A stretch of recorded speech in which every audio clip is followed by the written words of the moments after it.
quase que totalmente da escola. Eu acho que a família tem que estar como uma parceira nesse processo, como eu disse. E a escola tem que exigir também essa parceria.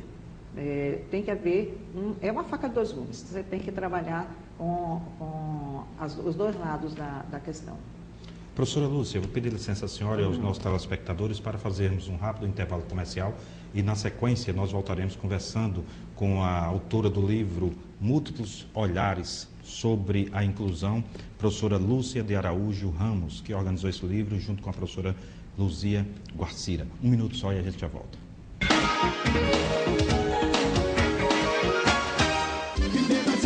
Macau completa 135 anos e a Prefeitura faz a festa. Festa do Sal 2010. Grandes atrações e os melhores shows. Garota Safada, Limão com Mel, Banda Grafite, Cavaleiros do Forró, Forró Arroba, Lani Cardoso, Show Gospel com André Varadão, Forró da Pegação, Cabaço Molhado, Sabumbada e participação de 10 bandas. De 1º a 9 de setembro, cultura e lazer no mega evento. Nos 135 anos de Macau e Festa do Sal. Realização Prefeitura de Macau, nossa cidade melhor. Mais opinião, mais jornalismo forte, mais credibilidade, mais notícias do Rio Grande do Norte. Foco, a revista do RN. Mais informação, mais cultura, mais lazer, saúde, turismo, economia e política. Muito mais leitura e prazer. Foco, a revista do RN. Se você quer uma boa revista com assuntos locais, leia Foco, a revista do RN. Esterbol, água saborosa, leve e translúcida, a vida em suas mãos. Beba hidratando com carinho e a qualidade que você conhece. Aliás, nesta você pode confiar. Esterbol, porque seu bem-estar é o nosso compromisso. Nona FECERN 2010, negócios, artesanato, desfiles, lazer, shows culturais, praça de alimentação, parque infantil, concurso fitness, tudo isso e muito mais na maior feira de negócios da Zona Norte. Participe de 3 a 12 de setembro na área de lazer do Panatis, das 17 às 22 horas. Nona FECERN 2010, junte-se ao que há de melhor. Realização Asconorte.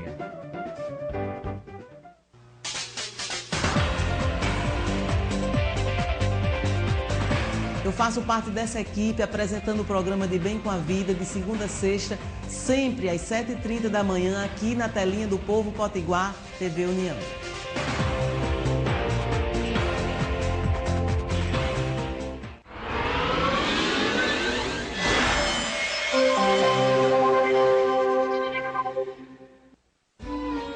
A leucemia é um tipo de câncer muito comum em crianças.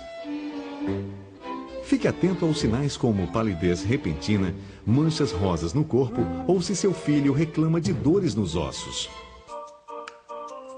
Procure um médico e tire sua dúvida. Lembre-se, na cura do câncer infantil, quanto mais cedo, melhor. Uma iniciativa Casa Durval Paiva. Autobrás começa o mês com estas super ofertas. Estação das Flores Autobrás. Carros com preço de nota fiscal de fábrica. Venha e decore sua garagem com o Ideia Adventure Locker Logic a partir de 53.256. Strada Fire a partir de 30.650. Mini Economy a partir de 22.520. Quer mais? Acesse nosso site e concorra a muitos prêmios. Autobrás, melhor pra você, sempre. Oi, senhores, eu sou Saulo do Eva. Eu tô aqui com vocês na TV União, amarradão. Valeu.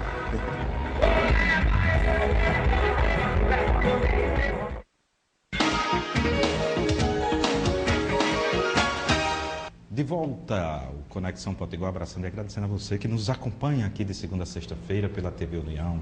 A você, muitíssimo obrigado por estar conosco, por nos receber na sua casa, no seu trabalho.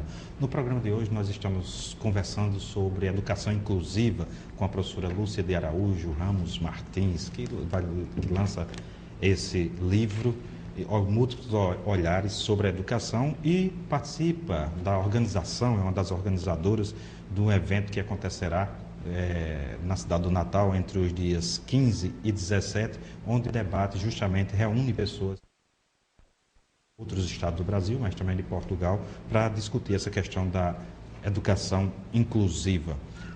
Professora, quantas pessoas virão a Natal dos outros estados participar deste evento? Nós estamos com uma previsão de 450 pessoas. Mais pessoas poderiam se interessar, mas temos um espaço, um certo limite, né, por conta do auditório da reitoria não ser tão amplo.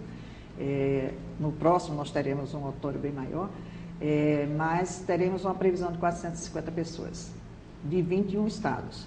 Não só do Rio Grande do Norte, 21 estados. E são pesquisadores? Pesquisadores, professores universitários, professores da rede pública, estadual, municipal, professores de instituições de escolas particulares, alunos de graduação e de pós-graduação, que vêm trazer, não somente assistir, ouvir aquilo que vem sendo trabalhado, que vem sendo trazido pelos conferencistas, mas vem também apresentar suas experiências, suas pesquisas através de comunicação e de pôsteres. Professora, eu vi aqui um dado, a senhora me dizia de um dado aqui, que eu achei importante nós compartilharmos com os telespectadores, que é a estatística de pessoas com algum tipo de deficiência. No Brasil, chega a 14% e no Rio Grande do Norte chega a 17%. No último censo, né, anterior a esse, 10 anos atrás, tivemos uma estimativa de 14,5% no Brasil de pessoas que apresentavam algum tipo de deficiência. Não só pessoas com necessidades especiais, mas dentro desse grupo de necessidades especiais, pessoas só com deficiência. E no Rio Grande do Norte esse percentual foi bem maior, assim como em outros estados do Nordeste, chegando a cerca até de 16, 17%. É algo muito importante, né? Então, dá para considerarmos que também é algo que merece uma maior atenção no que diz respeito ao foco nisso, porque eu sinto um percentual imenso desse 17%, em relação ao enfrentamento disso, me parece tímida as iniciativas ainda. Nós ainda não, com todo o esforço que foi desenvolvido no âmbito do sistema público, no âmbito das escolas também particulares, ainda está muito aquém do atendimento às pessoas que apresentam algum tipo de deficiência, do atendimento escolar principalmente. E eu acredito que um investimento cada vez maior vai ser feito nesse sentido. Mas realmente ainda existem pessoas com deficiência que estão sem atendimento educacional, que estão em casa ou às vezes estão em instituições recebendo outros tipos de atendimento que não é um atendimento educacional. Professora, eu queria perguntar para a senhora se essa questão do olhar sobre as pessoas com deficiência é um olhar recente. O livro é Múltiplos Olhares sobre a Inclusão, mas me parece que por muito tempo essas pessoas ficaram como se fossem invisíveis. Já vi depoimento muitas vezes que as pessoas com algum tipo de deficiência ficavam no último quarto da casa, por exemplo, ou eram escondidas nas reuniões sociais das próprias famílias. Há trabalhos de colegas da senhora ou da senhora no sentido de trabalhar essa questão do preconceito? Olha, vários autores já vêm trabalhando essa questão do preconceito. Amaral, vários autores vêm trabalhando. Realmente, essa questão do preconceito que existe decorre do desconhecimento em relação às pessoas que apresentam algum tipo de deficiência. E essas pessoas são sempre vistas como pessoas incapazes de aprender, incapazes de se socializar, incapazes de conviver na sociedade de uma maneira geral. E daí, muitas vezes, ainda hoje, existe o isolamento delas. Então, elas são muitas vezes alimentadas, vestidas, cuidadas, mas não há a sua inclusão social. E a gente essa questão, orientar nesse sentido, não só os professores que estão saindo dos cursos de graduação, mas trabalhar com a comunidade de uma forma geral, essa questão. E eu acho que isso é muito importante. E os meios de comunicação são, por excelência, né, instrumentos nesse sentido. Avançou em relação a alguns programas, alguma legislação avançou em relação a isso, ao mesmo tempo que passa em alguns programas de televisão, passa também a linguagem surdo-mudo. Mas a gente não tem isso, por exemplo, nos principais telejornais das maiores emissoras de televisão, por exemplo, a gente não vê, quer dizer, o que há de mais influência no que diz respeito a passar a imagem à sociedade, essas pessoas estão excluídas. Estão excluídas. Ainda já existem algumas novelas que atingem o povão de uma forma geral, né, o povo de uma maneira geral, Existem alguns telejornais, como você bem situou, mas realmente, de uma forma geral, ainda vê com estranheza a figura de uma pessoa com deficiência subindo no ônibus, reclama porque demora quando o ônibus é adaptado para descer a escada, fazer a pessoa subir numa cadeira de rodas, ainda há muita reclamação nesse sentido. E, de uma maneira geral, até é visto como algo estranho uma pessoa dessa estar num shopping, estar num restaurante, em outros ambientes quando eles estão. E ainda existem mães que rejeitam a presença de uma criança com deficiência junto do seu filho na escola regular. E muitas exigem ainda a retirada daquela criança, considerando que ela pode favorecer um prejuízo para o seu filho. Ele pode aprender menos pelo fato de estar convivendo com aquela criança. Quando é justamente ao contrário. Quando é o contrário, ele vai enriquecer essa troca, vai fazer com que aquela pessoa, aquela criança, cresça sem tantos preconceitos, vendo aquele ser como um ser humano, que tem condição de aprender, tem condição de avançar, de ensinar também a ela. E uma pessoa que não tem, por exemplo, não vê, ela desenvolve outras habilidades. Me parece que a audição dela é como se fosse superior, o tato, às pessoas que têm visual, ou seja, não diria superior, mas que ela desenvolve mais sensibilidade nos outros sentidos. Queria que a senhora explicasse como é que é isso. Ela tem condição de desenvolver, desde que seja trabalhada.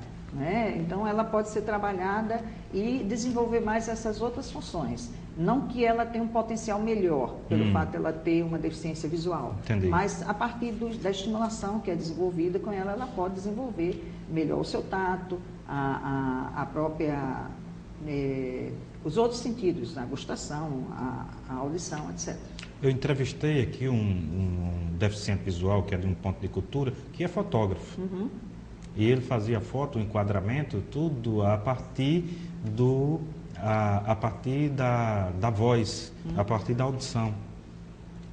Por isso ele foi estimulado e foi trabalhado nesse sentido, né? E nos fotografou aqui enquadrado perfeitamente. Inclusive no Instituto de Cego existe um trabalho que é desenvolvido por um professor do nosso departamento, uma orientação nesse sentido da fotografia, um projeto, que é o professor Jefferson. Em relação, eu queria que a senhora nos falasse em relação à escrita, como é que se dá esse estímulo da escrita, digamos que alguém que é deficiente visual, ou auditivo, e ele tem vontade de ser repórter, jornalista ou escritor?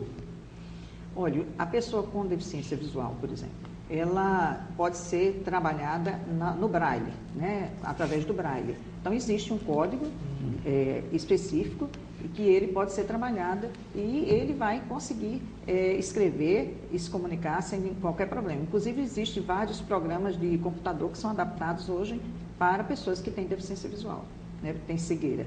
E aqueles que têm uma baixa visão, ampliação do texto para isso.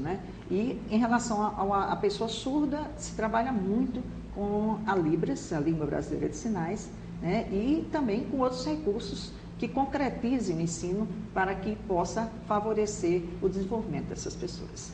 Professora Lúcia de Araújo, queria agradecer a presença da senhora aqui no programa Conexão Potiguar, lhe passar o jornal Potiguar Notícias, que está nas melhores bancas do Rio Grande do Norte, e lhe perguntar se a senhora pode dar algum contato para quem se interessou em adquirir o livro ou conhecer mais sobre essa questão da educação inclusiva. Nós temos não só esse, que está sendo lançado agora, mas vários outros livros foram produzidos pela nossa base de pesquisa da UFRN, eles podem ser obtidos no Departamento de Educação, Sala 14. Da Universidade Federal do Rio Grande do Norte, campus da capital.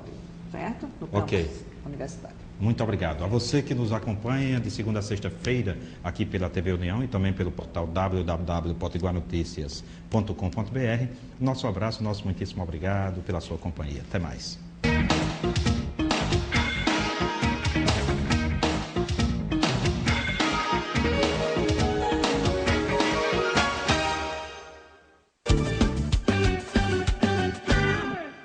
Todo dia você confere aqui na nossa programação as melhores